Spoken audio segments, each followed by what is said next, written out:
ఏం చెప్పాలో అది అలా చెప్పనివ్వండి. మీరు అలా చేయడం కరెక్ట్ కాదు. చూడండి, ఒకటి అమ్మ కొంచెం వినండి. ఇప్పుడు మీరు ఫీల్డ్ లెవెల్లో మీరు అంతా చూసుకొని వచ్చారు, నేనేం కాదనట్లేదు. వాళ్ళు కూడా వాళ్ళ ప్లానింగ్ ఒకటి ఉంటుంది.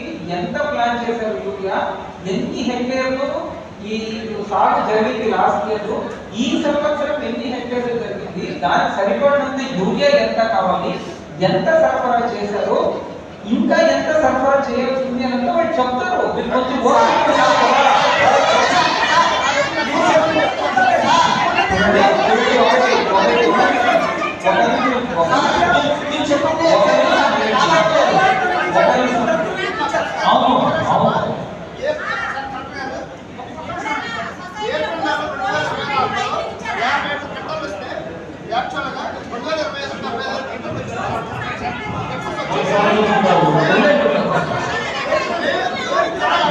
ఎక్కడ చెప్తున్నారు ఇది?